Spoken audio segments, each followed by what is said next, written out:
Hey guys, how you going? Okay, I've got a busy week here, so I'm just going to read a few articles from the Gateway Pundit, which are interesting anyway, and I also want to direct you in the description below over to Rumble, because I'm going to be putting something very interesting up there shortly.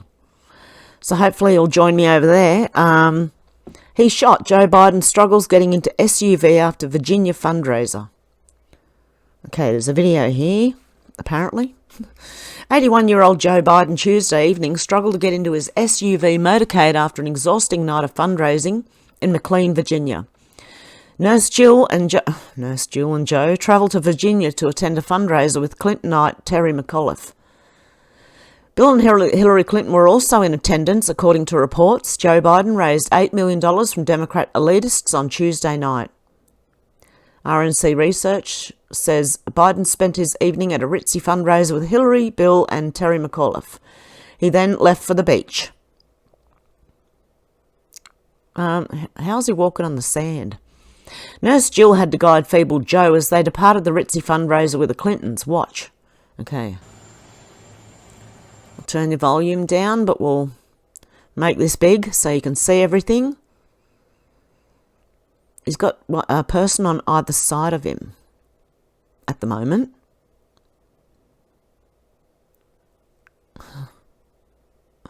Oh dear, he's got someone on this side too. And one behind him, and another off to the side. Yeah, looks like he's being led. Just one foot in front of the other, Joe. You'll be right. Come on. And this person step back. So is this person. Because he's near the stairs. Let's see, how does he go? Up the stairs you go, Joe.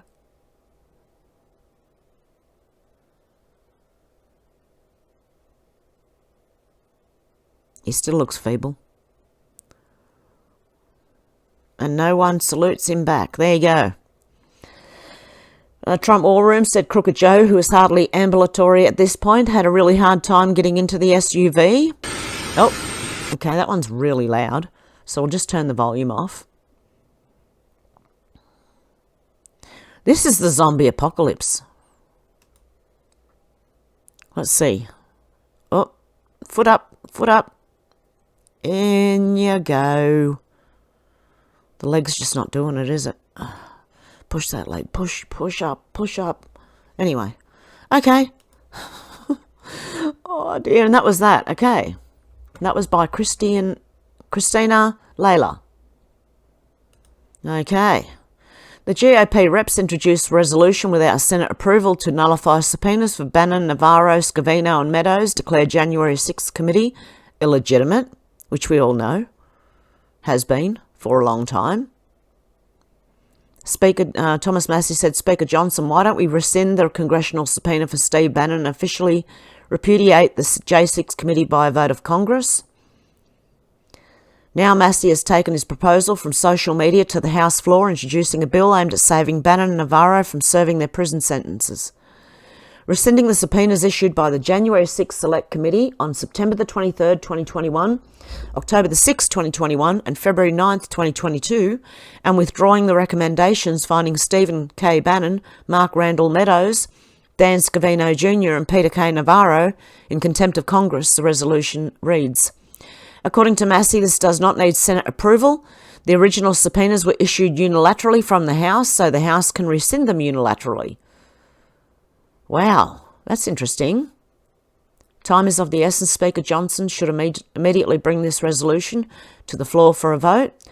The illegitimately constructed and biased J6 committee must be held accountable for its pursuit of political opponents, Rep. Biggs wrote on X.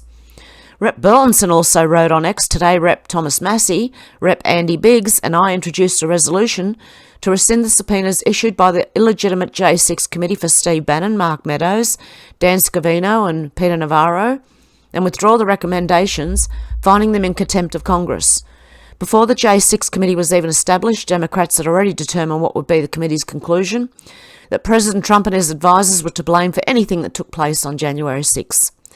One day after January 6th, then Speaker Pelosi and Majority Leader Schumer called for Trump to be removed from office by whatever means necessary.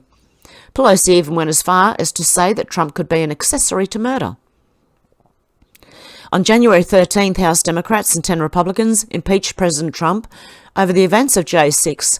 When they failed to secure a conviction in the Senate, Pelosi turned to creating this illegitimate committee. On June the 30th, House Democrats, along with pretend Republicans Adam Kinzinger and Liz Cheney, passed House Resolution 503 establishing the January 6th Select Committee. The resolution establishing the committee stated the Speaker shall appoint 13 members to the Select Committee. The resolution allowed Pelosi to appoint 8 members unilaterally and required her to appoint an additional 5 members after consulting the Minority Leader. Did she do this? No. Pelosi made the unprecedented decision to deny seating of 2 of the 5 members Minority Leader McCarthy recommended, Rep Banks and Jordan. Pelosi appointed Reps Zoe Lofgren, Adam Schiff, Peter Aguilar, Stephanie Murphy, Jamie Raskin and Benny Thompson, who served as the chairman. She also appointed Liz Cheney as one of her original 8 majority selections. After denying McCarthy's selections, she appointed Adam Kinzinger, leaving the committee with 9 members, not 13 as required by House Resolution 503. And in yet another violation of House Resolution 503, the Select Committee did not have a ranking minority member. It had a vice chair, Liz Cheney. The very resolution that established the committee required the chair to consult with the ranking minority member before issuing a subpoena. Did this ever happen? No. House Democrats also made the unprecedented decision to exempt the Select Committee from House Rule 11, requiring committee rules provide equal time for majority and minority members asking alternate questions. The only 2 members of the committee had active roles during hearings, which they spent hours rehearsing ahead of time so they could put on Stalinist show trials for the American people. Bottom line, the committee was used as a political weapon with a singular focus on taking down Trump and his advisors through the intentional manipulation of facts and the silencing of the minority party. It was procedurally flawed from the start. Unlike every other Select Committee in history, Pelosi refused to appoint minority members chosen by the minority to the committee. The committee was nothing more than a political witch hunt and was legally deficient in its composition.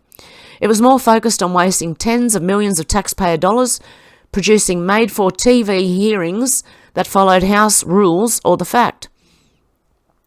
The subpoenas issued by the Intelligence Committee for Bannon, Navarro, Scavino and Meadows were insufficient and should be rescinded, and the contempt of Congress referrals based on those subpoenas should be withdrawn. The resolution was co-sponsored by the following representatives: Rep Andy Biggs, Rep Chip Roy, Andy Ogles, Andrew Clyde, Paul Gozar, Bob Good, Diana Harshbarger, Lauren Boebert, Josh Brechen,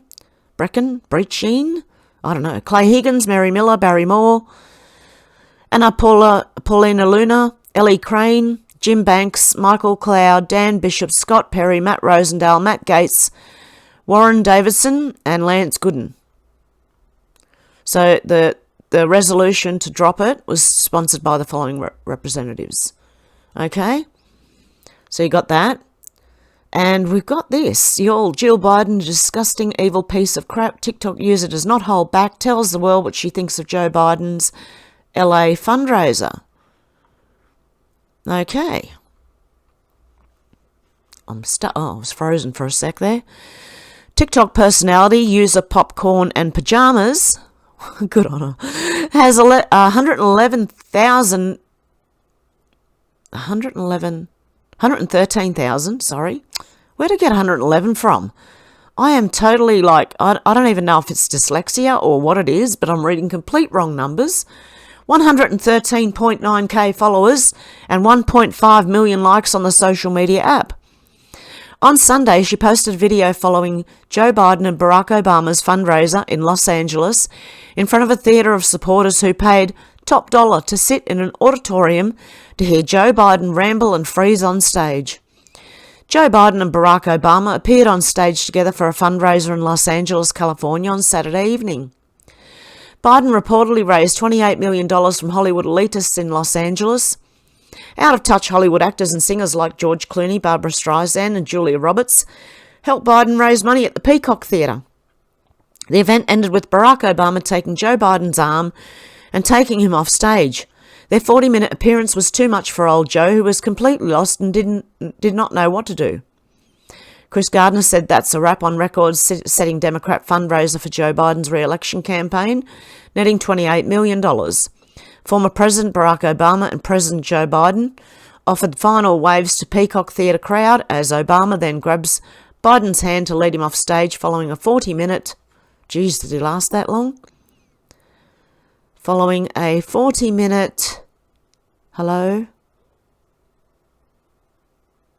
Minute with conversation with Jimmy Kimmel. I'm surprised he lasts that long. Oops, where am I? Okay, don't mind me. I'm not a professional reporter. I'm just someone in my room. Okay. Reading news. Popcorn and Pajamas later released this video in response to Joe Biden's latest public battle with dementia. The tweet and transcript was posted via Wall Street Apes. Jill Biden is a disgusting, evil piece of crap. Just my opinion, though. Now Joe Biden was at a fundraiser. Hang on, is there a video here? Because I'd like to hear her say it herself. Okay. Okay, what I thought I would do first is play Barack Obama pulling Joe Biden off the stage. Oops, there's music in the background, so I won't be playing that. There's Barack there. Joe's clapping. Standing there like a Thunderbird puppet. And he grabs his arm, not his hand. He grabs his arm, then puts his hand on his back and walks him out. Because Joe Biden has no idea.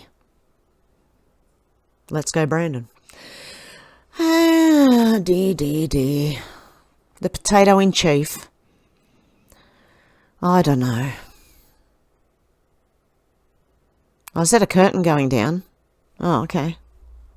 I didn't think they still did that. Okay, anyway, let's listen to this lovely lady. Popcorn and Pajamas. Y'all, Jill Biden is a disgusting, evil piece of crap. Just my opinion, though. Now, Joe Biden was at a fundraiser with Jimmy Kimmel and Barack Obama.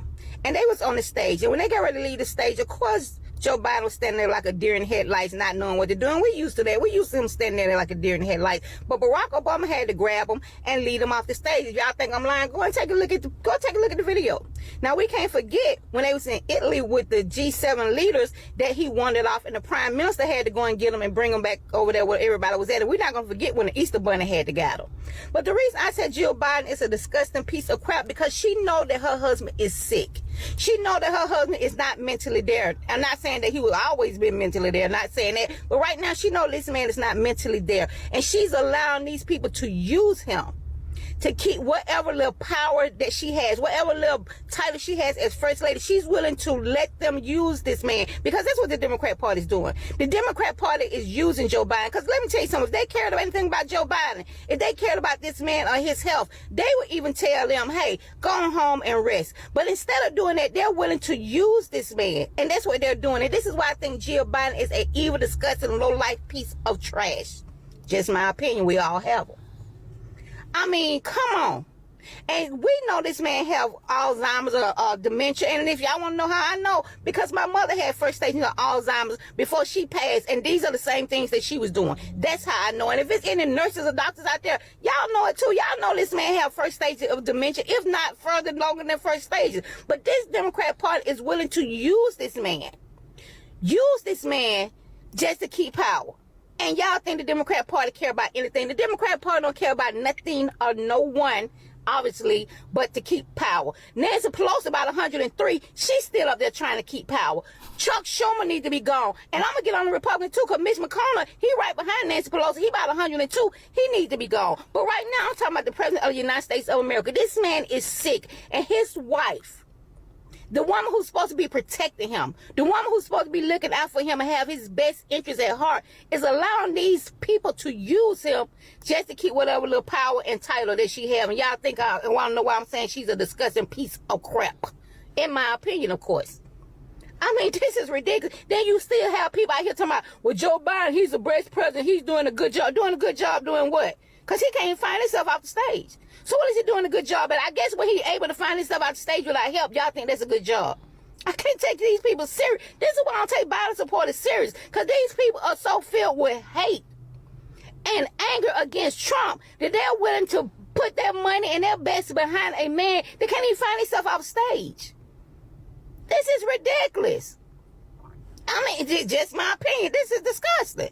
And y'all want to tell me that Joe Biden on June the 27th going to get up there and have an hour and a half debate with Donald Trump. Y'all know goddamn well he going to be on so many energy drinks. He going to be so hyped on energy drinks that, come on now, let's not play like he ain't going to be hyped on energy drinks or something. But these people are disgusting and will do anything to keep power. It is what it is. I like that lady. She knows where it's at. Well done, love. Seriously. Potato in chief. That's what he is. We've got Meghan, Duchess of Sussex, labelled delusional, irritated about not being wealthier than other UK celebrities. And this one was interesting. Hundreds of Muslims died during this year's Hajj pilgrimage in Saudi Arabia under mysterious circumstances. Sorry if I haven't pronounced that right. I am illiterate in other languages. Okay, let's have a look. Hundreds of Muslims died during this year's Hajj pilgrimage to Mecca in Saudi Arabia under mysterious circumstances. Nearly 2 million Muslims made the mandatory pilgrimage to Mecca every year. At least 600 Muslims died during this year's pilgrimage amid soaring temperatures. Okay, the heat. Temperatures reached 125 degrees Fahrenheit at the Grand Mosque in Mecca this week. Saudi officials, however, are staying tight-lipped and refuse to disclose what led to the unusually high number of deaths. In years past, Muslims have died at the Grand Mosque from stampedes and epidemics. Many are speculating the soaring temps led to the deaths during the 5-day Hajj.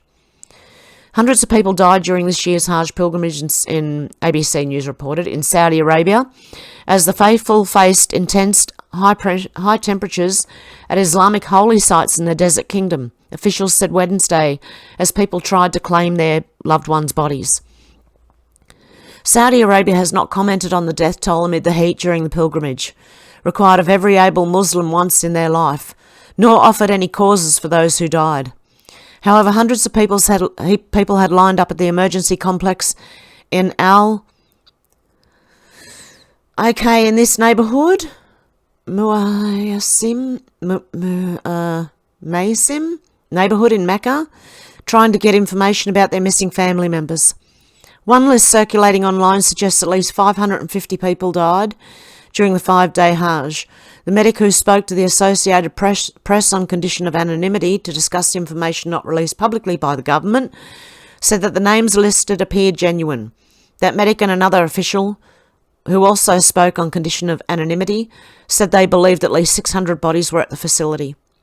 Each year the Hajj draws hundreds of thousands of pilgrims from low-income nations, many of whom have had little, if any, pre-Hajj health care. An article in the April edition of the Journal of Infection and Public Health said communicable illnesses can spread among gathered masses, many of whom saved their entire lives for their trips and can be elderly with pre-existing health conditions, the paper added. However, the number of dead this year suggests something caused the number of deaths to swell. Already several countries have said some of their pilgrims died because of the heat that swept across the holy sites at Mecca, including Jordan and Tanzania. Wow. What do you think? Do you think it was the heat or something else? Former Democrat Arizona Attorney General Terry Goddard says Katie Hobbs' $400,000 pay-to-play scheme warrants criminal investigation. And history made, Louisiana becomes the first state to require the 10 Commandments to be displayed in all public classrooms.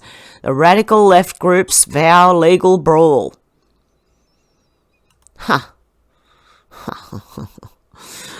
As the Associated Press reported, HB 71, which was signed into law by GOP Governor Jeff Landry, mandates that a poster-sized display of the 10 Commandments in large, easily readable font be shown in all public classrooms. This includes K-12 education and state-funded universities like LSU.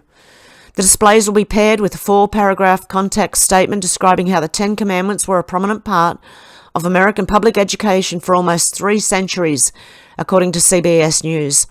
They must be in place in classrooms by the start of 2025. The legislation further requires that the posters be paid for through donations, not state funds. Legislators, and I'm sure a lot of people are going to put, look, I would, to have them in schools here. I'd donate. Legislators in other states, such as, even if it was only $2, guys. Seriously, I would. Legislators in other states, such as Texas, Utah, and Oklahoma, have proposed requiring legislation similar to Louisiana's, but fear of lawsuits has prevented the measures from being implemented into state law. When America was founded on Christianity, I don't see how this is, like, they can do lawsuits, but I don't see how they're going to win. America was a Christian nation, built on Christianity. The BBC notes that there have also been multiple legal battles over the years regarding the display of the Ten Commandments in public buildings, including schools, courthouses, and police stations, and so it should. HB 71 also authorises the display of the Mayflower Compact, the Declaration of Independence, and the Northwest Ordinance in K-12 public schools. However, unlike the Ten Commandments, these are not required. But it would be a good idea to put them in there. Just my opinion, personally. As expected, far-left opponents, such as the American Civil Liberties Union, ACLU, have vowed to fight the law tooth and nail in court. The ACLU announced Wednesday they partnered with the anti-religion groups Americans United for Separation of Church and State and the Freedom from Religion Foundation to file a lawsuit challenging the new Louisiana legislation. We are preparing a lawsuit to challenge HB 71, the groups wrote. The law violates the separation of church and state and is blatantly unconstitutional. The First Amendment promises we all get to decide for ourselves what religious beliefs, if any, to hold and practice without pressure from the government. The state continues, politicians have no business imposing their preferred religious doctrine on students and families in public schools. From a legal perspective, it's unclear which group holds the upper hand. On one hand, history favours the ACLU and its allies when considering previous Supreme Court rulings. The AP, this could be the reason that you're in the state you're in. It's the same as Australia. It used to be a Christian nation, but has gone far away from that, and look at the state of it. The AP notes that back in 1980, a nearly identical law passed in Kentucky was declared unconstitutional in a 5-4 vote. The court said that the Kentucky law violated the Establishment Clause of the US Constitution, which states Congress can make no law respecting an establishment of religion. The justices noted in their ruling that in addition to criminal matters, the Ten Commandments also made references to worshipping God. However, Louisiana may still have a shot if the Supreme Court eventually hears the new law. Republicans currently hold a 6-3 edge with 3 justices being Trump appointees. This court has already upended its share of precedents, including the reversal of Roe v. Wade. Blithely dismissing the possibility of a potential landmark decision on religion could prove foolish. We'll see. We'll see what happens.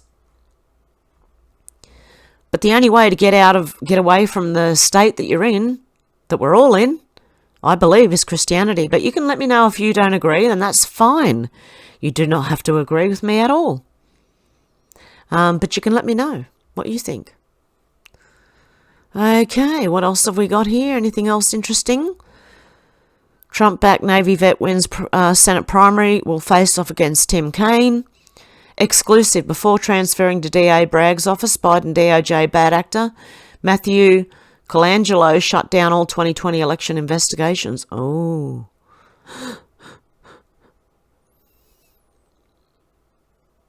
My goodness, look at this lady's eyes. Republican Georgia prosecutor indicted on 24 felony counts for stealing $4,200 in public funds, including $17.35 for purchase at Dollar Tree.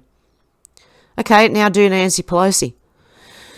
Okay, anyway, rising Democrat Governor Wes Moore said if he's ready to replace Biden... Oh, he's ready. Wes Moore asked if he's ready to replace Biden. Huh. This unknown governor? Oh, okay, so this is him. Okay, let's have a little look here. What was his response? Fox News host Brian Kilmeade told more people floating your name as possible President Biden replacement should the wheels come off come the August convention. Moore quickly responded, I'm full-throated in my support of President Biden. That's a bit of a weird way to put it, okay. Does that mean Biden's thing's down his throat? Anyway, Kilmeade continued to ask what about if your name was offered as a possible replacement should something happen at the convention. Governor Moore answered, I think President Biden is just not just the nominee. President Biden is the best candidate for the presidency, and that's why I'm supporting him. I don't know. Is there something wrong in these people's heads? Like, I know they're protecting themselves, right? But apart from that, there must be something wrong. Maryland Democratic Governor Wes Moore tried to stamp out speculation Wednesday that he could take over for President Biden as the party's presidential nominee if the incumbent is unable to continue his campaign. Okay, I'm not going to read that he's full-throated again. Fox and Friends co-host Brian Kilmeade, who said the people are floating your name, we read that already. When I was first inaugurated, the governor went on, we were 43rd in unemployment. Now we have amongst the lowest unemployment rates in the entire country. We've been able to slash the homicide rates and the violent crime rates. Okay, what I want to know first is, are they reporting on the homicide and crime rates? Or are they just letting people go and not charging for it? And is the reason you're low in unemployment is because people have to work 2 or 3 jobs just to get by? I don't know, I'm just asking. Moore, 45, stressed that he'd work in partnership with the Biden administration, said he was excited at the prospect of another 4 years with the 81-year-old president in the White House. Does anyone on this planet think Biden's going to last another 4 years, apart from this person? The left-leaning, they're doing it, seriously, it's a weekend at Bernie's situation right now. That's what we have, a weekend at Bernie's situation. Look at Obama having to lead him off. We have a weekend at Bernie's situation. Okay, anyway, yeah, they're touting him as a possible... Oh, watch Joe Biden refers to Democrat Wes Moore, Maryland's first black governor, as boy. Hey, boy. Oh, my... No way. How disrespectful. Okay, what's Juneteenth? Not what they told you. Today is the day United States celebrates Juneteenth. When was this? Days ago? A little-known date that was recently dug up to divert attention from the real civil rights achievements by brave Republicans who fought to free the slaves. That's what Juneteenth was about. When I hear woke people explain Juneteenth, it makes me wish that Rosa Parks personally forced you all to sit in front of the school bus and go to history class. Now walk with me. Somehow the left has convinced you that Juneteenth was the abolition of slavery when a black revolution arose. But what it really proved is that some people remain enslaved mentally, and that all it takes to keep you on the plantation. That's all it takes to keep you on the plantation. If you know the actual history, Democrats kept black people enslaved for 2.5 years after slavery was abolished, until white, mostly right-wing men came on June 19th, 1865, and said, you all have been free since 1863. Get off the plantation and go get a job. I wish we could celebrate what Juneteenth actually is, but instead we continue to let the left repackage segregation and sell it back to us. There is no such thing as a Black Independence Day, but if that's what you want to call Juneteenth, then I don't want to see all twerking on a boat on July the 4th. Here's more background. When the Civil War ended and after Republican President Abraham Lincoln liberated the slaves, Democrats initiated Jim Crow laws to punish blacks. Democrats discriminated against blacks. In fact, the KKK was founded as the terrorist wing of the Democrat Party. The Ku Klux Klan assassinated many Republicans, including Republican Representative James M. Hines, December the 5th, 1833, October the 22nd, 1868, of Little Rock. Hines represented Arkansas in the United States Congress from June 24, 1868 through October 22, 1868 before his violent death. The Ku Klux Klan obviously was founded by, as a activist wing of the Democrat Party. On September 28, 1868, a mob of Democrats massacred nearly 300 African-American Republicans in Opelousas, Louisiana. The savagery began when racist Democrats attacked a newspaper editor, a white Republican, and a school teacher for ex-slaves. Several African Americans rushed to the assistance of their friend, and in response, Democrats went on a Negro hunt, killing every African American, all of whom were Republicans, in the area they could find. Who's the enemy now? Democrats in hoods slaughtered hundreds of Republicans and blacks across the country. They beat and threatened and murdered Republicans for standing with the black man. On April 20th, 1871, the Republicans passed the Anti-Ku Klux Klan Act outlawing Democrat terrorist groups. And they just started a new one. It's called Antifa. The last KKK official to serve in Washington, D.C. was former Senator Robert Byrd, a KKK Kleagle. Byrd was a top Democrat and friend of Joe Biden and very much looked up to by Hillary. In fact, throughout the civil rights era of the 19th to the 20th century, Democrats fought against freedom and rights for the black man. The only blip of positive news during the 19th century for Democrats was the long-forgotten Juneteenth celebration. After the great emancipator, Abraham Lincoln, was murdered by a Democrat, his successor, Andrew Johnson, sent US troops to Galveston to free the slaves there in Texas. This is the only bright spot for the Democrats today in the entire history of civil rights in the 19th and most of the 20th centuries. Hence, they bamboozled Americans and made it a national holiday. They had to. Here's a brief history of the end of slavery and emancipation in the United States by Michael Zack, a grand old partisan and later reposted at Free Republic. September the 22nd, 1862.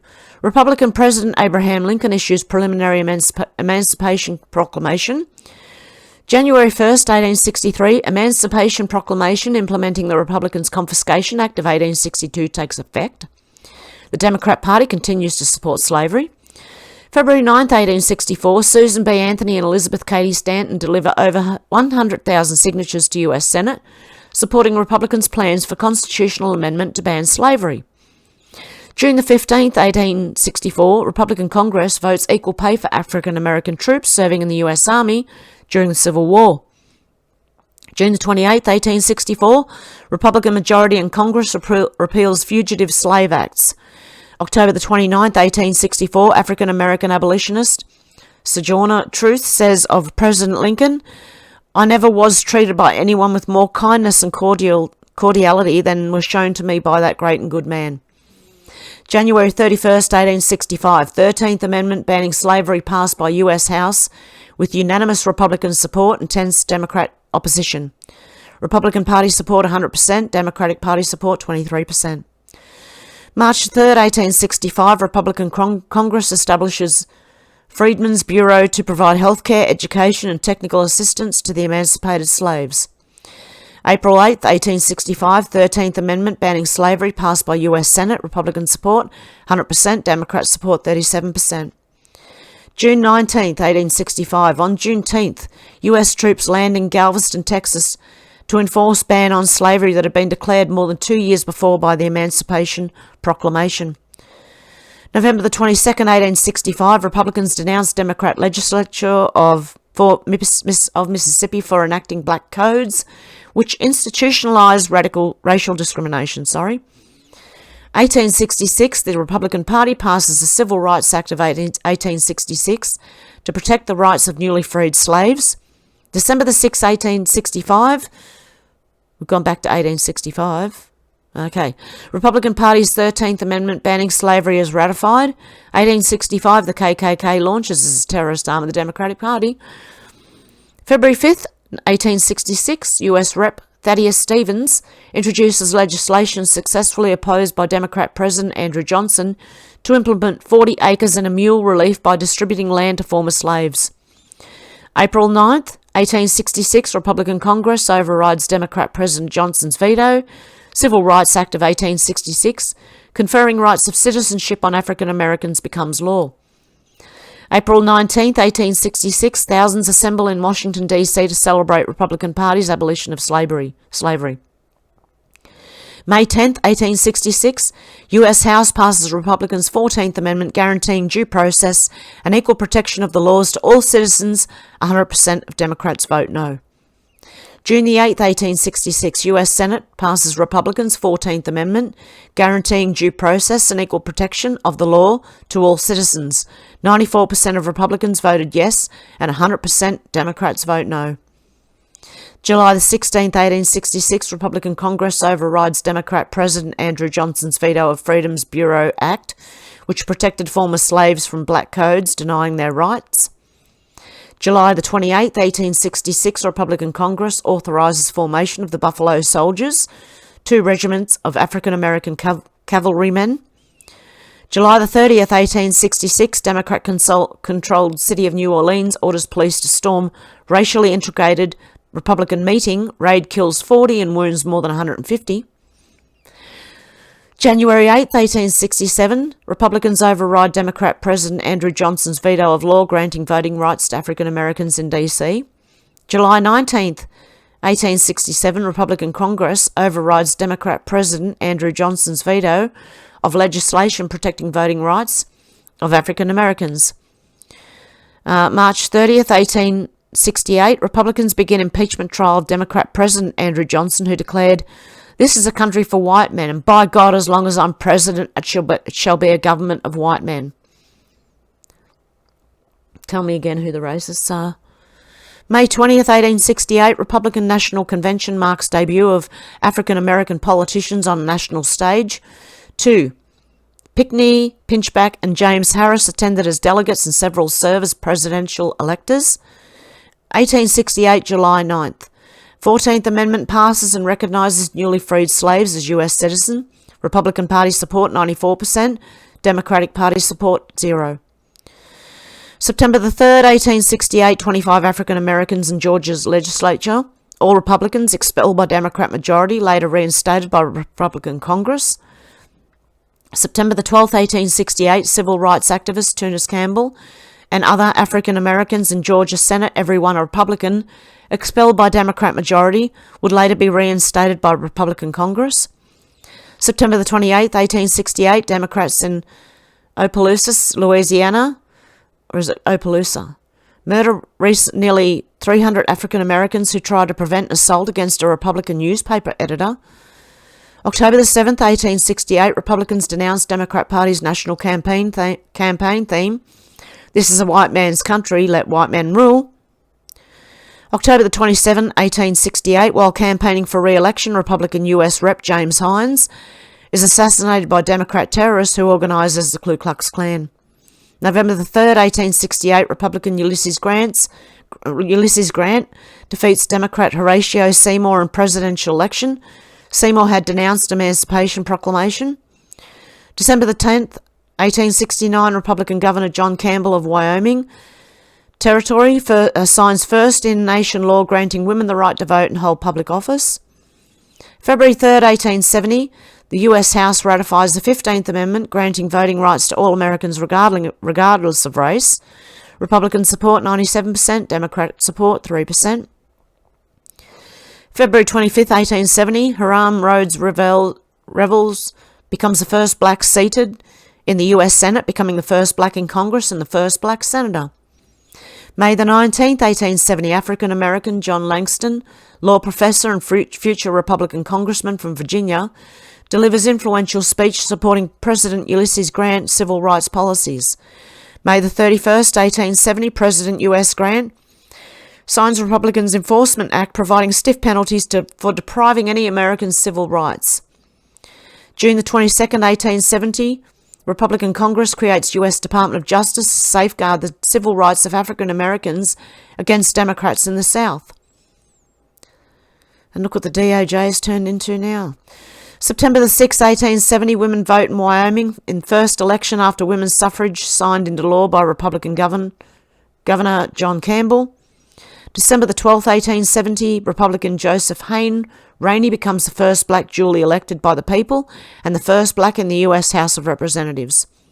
In 1870 and 1871, along with Revels, Miss, and Gainey, Republican, other blacks were elected to Congress from Alabama, Florida, Georgia, Louisiana, Mississippi, North Carolina, and Virginia, all Republicans. A black Democrat senator didn't show up on Capitol Hill till 1993. The first black congressman was not elected till 1935. Hang on. Did they make 1933? I'm not sure if that's a typo, guys.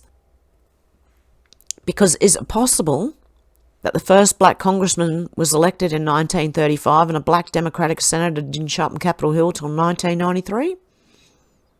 I don't know. I'm thinking they meant 1933. I'm not sure. February 28, 1871, Republican Congress passes Enforcement Act providing federal protection for African American voters. March 22, 1871, Spartansburg Republican newspaper announces Ku Klux Klan campaign to eradicate the Republican Party in South Carolina. April 20th, 1871, Republican Congress enacts the Anti-Ku Klux Klan Act outlawing Democratic Party-affiliated terrorist groups which oppressed African Americans. You get the picture. So where does Antifa come into this and BLM? Democrat? Trying to hold people back? I think so. Anyway, guys, you can let me know what you think about all this down below. And please look for a video on the other, over here on, starts with an R. I don't even know if you're allowed to say it on YouTube anymore. Okay, yeah, join me over there. The link is in the description, and you'll be glad you did. Okay, guys, much love, and I'll talk to you soon. Bye.